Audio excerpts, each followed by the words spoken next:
मेरे साथ गलत हो रहा है, इतना नहीं करना चाहिए बीजेपी के लोगों को। आप इस तरीके के गंदे वीडियो शहर के अंदर प्रस्तुत करके चुनाव जीतना चाहते हो तो जीत लो यार। मेरे साथ गलत हो रहा है, करा लो जांच, जिससे करानी उससे करा लो। फर्जी एमएमएस लीक इन लोगों ने किया जिसपे ये कह रहे हैं कि वो देवेंद्र है। जिसको चाहिए दस्तावेज, जिसको चाहिए सबूत, मेरे पास सारे सबूत है। चुनाव लड़ो ना, चुनाव लड़ो, आओ मैदान में और पॉजिटिव बात करके चुनाव लड़ो, दम है तो। खुश है तो फिर खुशी मना ले, छोटा बड़ा केक मंगा ले, संगम में मिलता है बढ़िया केक, संगम में मिलता है बढ़िया केक।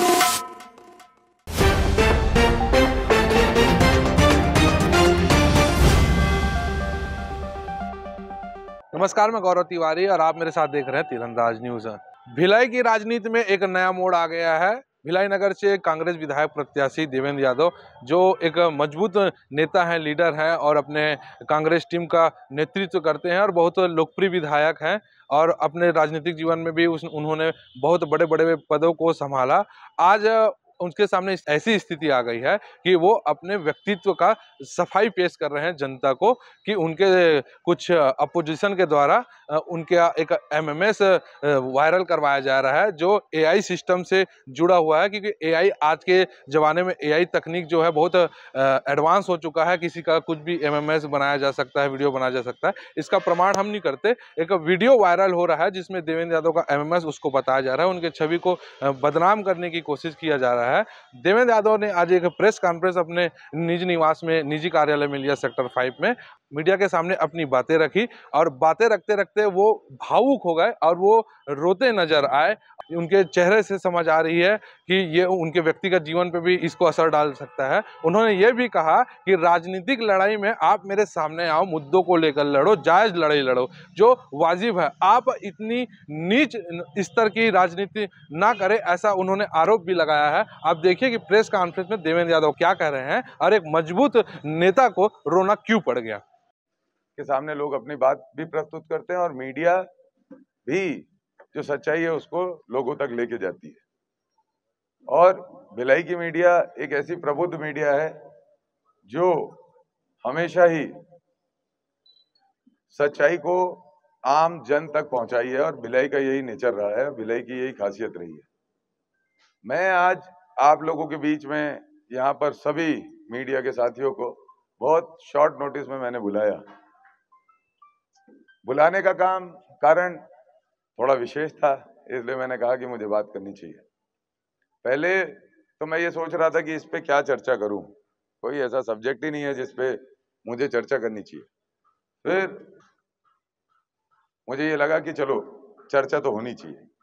मैं सार्वजनिक जीवन, मेरा सार्वजनिक जीवन है, मैं सार्वजनिक जीवन में हूँ, राजनीतिक कार्यकर्ता हूँ, तो मेरी इससे जुड़ी हुई हर बात का सवाल और जवाब होना चाहिए।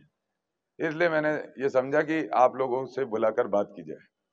पहले मैंने ये सोचा कि घर पर लूंगा, क्योंकि ये जो घटना हुई है, अभी तक की जितनी घटना होती थी वो मेरे ऊपर, मेरे राजनीतिक जीवन के ऊपर लगती थी। लांछन जितने लगते थे वो मेरे व्यक्तिगत जीवन से ज्यादा बढ़कर राजनीतिक जीवन पे लगते थे। लेकिन अब तो हद हो गई, अब तो हद हो गई। भारतीय जनता पार्टी के कार्यकर्ता, नेता एक गलत वीडियो बनाकर पिछले समय में लोगों के बीच में वायरल कर रहे हैं।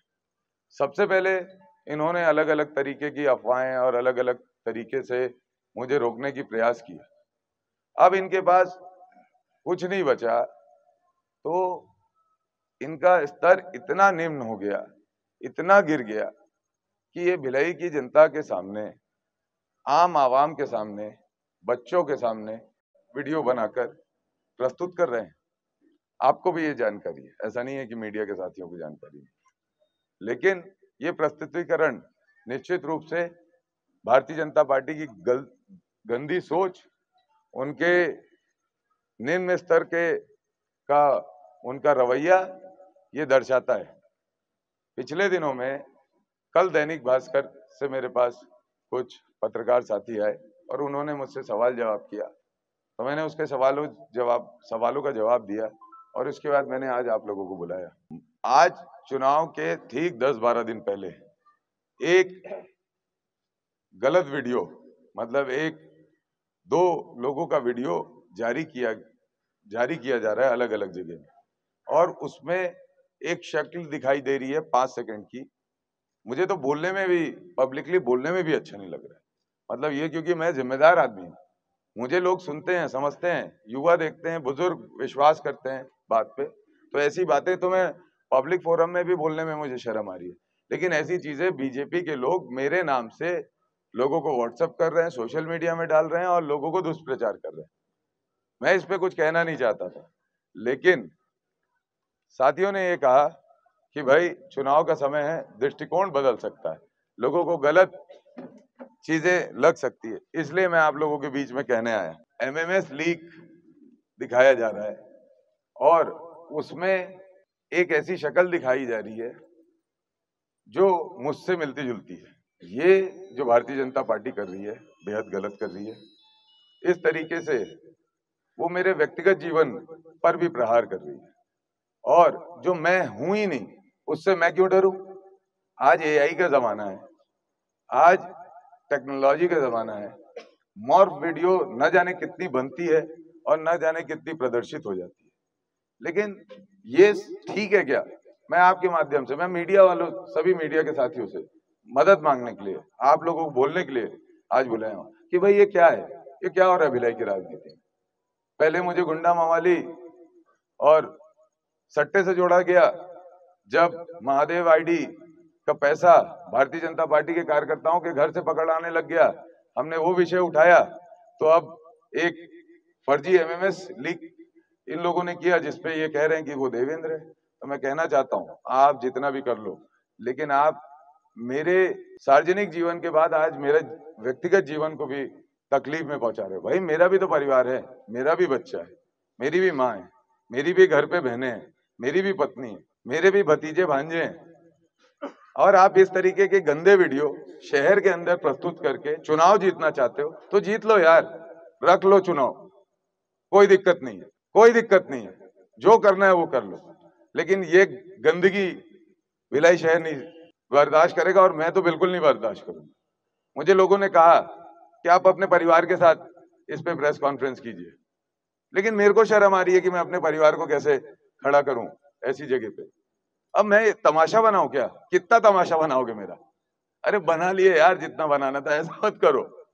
मेरे साथ गलत हो रहा है, मेरे साथ गलत हो रहा है, इतना नहीं करना चाहिए। बीजेपी के लोगों को लड़ सकते तो आओ ना जमीन में, लड़ो, लड़ो ना जमीन में। ये क्या बात है, ये क्या बात है कि झूठ वीडियो दिखा के लोगों को बरगला रहे हो, गलत कर रहे हो।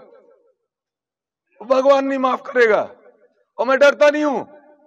करा लो जांच, जिससे करानी उससे करा लो, और मैंने तो जांच करा के रखी, इसलिए मैं डरता नहीं हूं। जिसको चाहिए दस्तावेज, जिसको चाहिए सबूत, मेरे पास सारे सबूत है। मैं आप मीडिया के साथियों को भी कहना चाहता हूं, कोई भी सवाल उठाए इस पे, मेरे पास इसकी फॉरेंसिक जांच भी कराई हुई है, सब चीजें कराई हुई, क्योंकि मैं जानता था इन लोग इसी तरह की गंदगी करेंगे। और ये आज आपके बीच में ला रहे हैं, ये पहले से इन लोगों ने षड्यंत्र बनाया था। जिस दिन षड्यंत्र बनाया था उसी दिन मैंने शिकायत की थी, उसी दिन मैंने मेरे ऑफिस की तरफ से शिकायत की थी थाने में, और सभी चीजों को हमने किया है। लेकिन अब हद हो गई यार, चुनाव लड़ो ना, चुनाव लड़ो, आओ मैदान में और पॉजिटिव बात करके चुनाव लड़ो, दम है तो, हिम्मत है तो। लेकिन ये गंदगी करके चुनाव मत लड़ो, और ये गंदगी करके जीत भी लोगे तो क्या दोगे भिलाई को? बर्बादी दोगे, गंदगी दोगे। भिलाई को बनाने की बात हो रही है, ऐसे गंदगी करके चुनाव जीतने की बात नहीं हो रही, और मैं ऐसी गंदगी में नहीं पड़ूंगा। मैं बस आप लोगों को इतना ही कहने के लिए बुलाया था कि ये सब जो भी कर रहे हैं विपक्ष के साथी, ये गलत काम कर रहे हैं, गंदा काम कर रहे हैं, बहुत ज्यादा गंदा काम कर रहे हैं। इतना नहीं करना चाहिए, इतना नीचे नहीं गिरना चाहिए।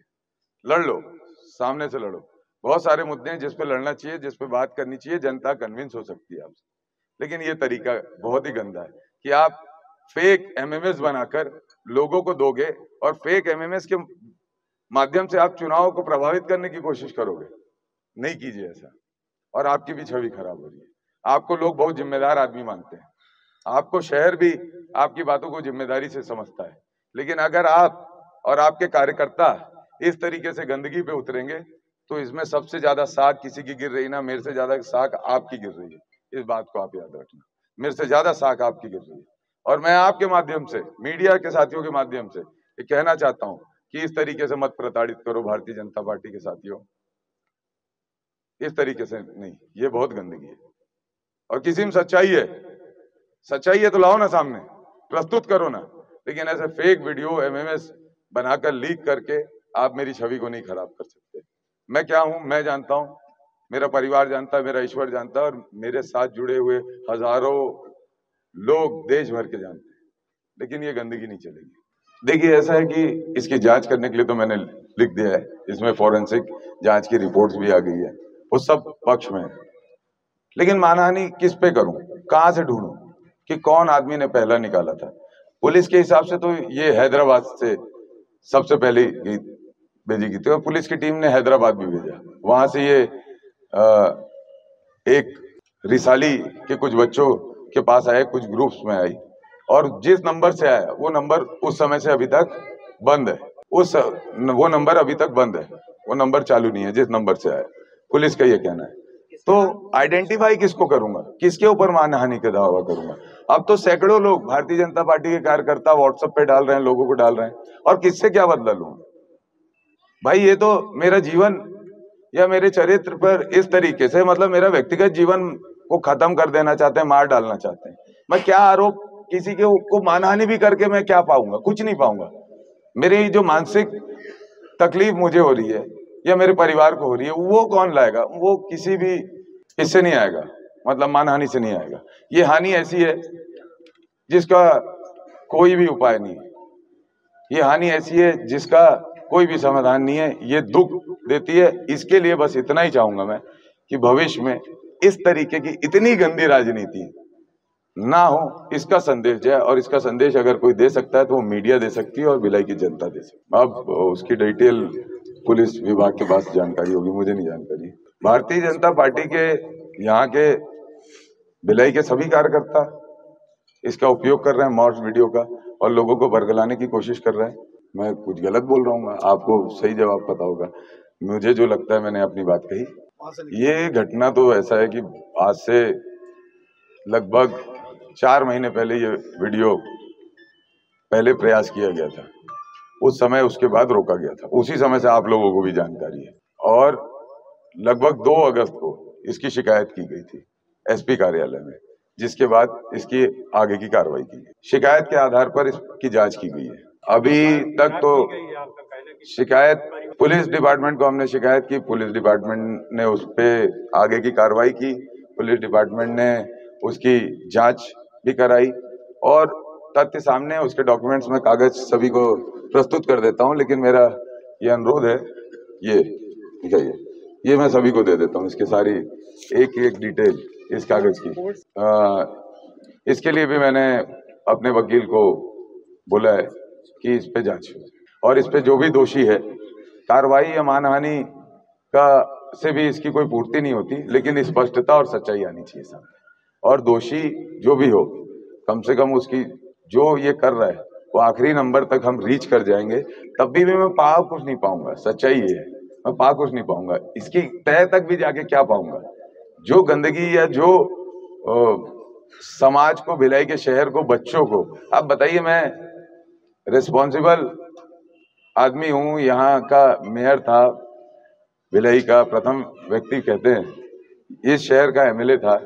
उसके बारे में अगर मैं लोगों से जुड़ा हुआ हूँ, ठीक है, हजारों हजार बहनें मुझे राखी बांधने आती है, आप लोगों ने देखा है ना। तो अब उन तक इसको किसी भी तरीके से परोसा जाएगा तो उसकी भरपाई तो मैं नहीं कर पाऊंगा, किसी तरह से भी नहीं कर पाऊंगा। देखिए, ये टॉपिक ही नहीं है, ये तो मैं अपनी बात रख रहा हूँ उस पर। भिलाई की जनता जागरूक है, सब समझते हैं, सब जानते हैं। विषय ये है कि ये निम्न स्तर पर जाना, इस तरीके से मॉर्फिंग करके वीडियोस प्रस्तुत करना क्या उचित है? क्या इल्जाम बहुत इल्जाम लगाए हैं मेरे तो बहुत लगते हैं, लेकिन ये हद हो गई, इसने दुख पहुंचाया मेरे को। किसी भी इल्जाम से ना कभी मैं ना डरा नहीं, दबा भी नहीं, लेकिन इसने दुखी किया मुझे बेहद। और मैंने क्या बोलूं, ये कोई सवाल ही, ये तो भाई लगाने वाले कोई कुछ भी करे भाई। देखो ऐसा है कि मेरे को अगर जवाब देना है ना, सबसे पहले मुझे खुद को देना है। अगर मैं सच हूं, मैं अपने आप को जवाब देने में सक्षम हूं, तो मेरे को किसी भी चीजों से दिक्कत नहीं है। दिक्कत ये है कि ये गंदगी है और ऐसा नहीं होना चाहिए। बस इतना ही कहना है। धन्यवाद। एक सवाल मेरा है, आप ये बताइए, भारतीय जनता पार्टी कौन से ऐसे विषय जिस पे ये कह रही है कि हमने ये कराया इसलिए हमको आप लाइए, हमने ये मेहनत की पिछले 5 साल में इसलिए हमको लाइए। उसके पास कोई एजेंडा नहीं है, कोई कम्युनिकेशन टॉपिक नहीं है, उसके पास केवल और केवल झूठ फरेब है। आप बताइए, ग्राफिक्स लगा दिए गए, पोस्टर्स लगा दिए गए कि अपराध रेट इतना बढ़ गया। आप लोगों से भी मैं कहना चाहता हूं, उस ग्राफिक्स पे अगर जाएंगे ना तो वो सच्चाई नहीं है, लेकिन उसको ऐसा करके ग्राफ बनाया गया कि इतने मर्डर हो गए इतने दिनों में, कि लोगों को लगता होगा कि शायद सही होगा। लेकिन मैं उसकी तह तक भी गया हूँ, ये सच्चाई नहीं है। 150 नंबर जो दिए हैं वो जितने भी हुए, लेकिन उससे 5 गुना कम हुए, लेकिन जितने भी हुए हैं वो गलत है, मैं ये कहूंगा। लेकिन उसको इतना बड़ा करके प्रोपेगेंडा करके दिखाया जाता है कि जैसे ना जाने क्या हो गया। तो चुनाव लड़ने के लिए उनके पास टॉपिक नहीं है। चुनाव में वो केवल और केवल भ्रम फैलाकर चुनाव को जीतना चाहते हैं, गंदगी करके जीतना चाहते हैं। वो जानते हैं कि शहर की जनता मुझ पर विश्वास करती है, बड़े बुजुर्ग, बच्चे, बहनें, माताएं मुझ पर विश्वास करते हैं। तो अब इस लेवल पे आ गए, क्योंकि पहले उन्होंने प्रोपेगेंडा क्रिएट किया टिकट का, फिर प्रोपेगेंडा क्रिएट किया ईडी का। सारे जब दाव खत्म हो गए, इसके बाद महादेव आईडी का किया, महादेव आईडी में भी वो फेल हो गए, उनके ही आदमी के यहाँ से पैसा मिल गया। उसके बाद फिर ये नया लाया। तो मतलब आप देखिए ना, सीरीज है ये। तो पहले टिकट की सीरीज थी, फिर ईडी की सीरीज थी, फिर महादेव आईटी की सीरीज थी, अब अंतिम ये लाए हैं। इसके बाद पता नहीं क्या कुछ नया भी ला सकते। मेरा भास्कर से निवेदन है और सभी लोगों से निवेदन है, इसकी फॉरेंसिक जांच आप लोग करवाइए। ये पुलिस डिपार्टमेंट को हमने दी थी, पुलिस डिपार्टमेंट की मदद से हमको ये मिली है। पुलिस डिपार्टमेंट ने और भी बहुत सारी रिपोर्ट लाई है, आप उस सब सार्वजनिक है, आप उसको ले सकते हैं।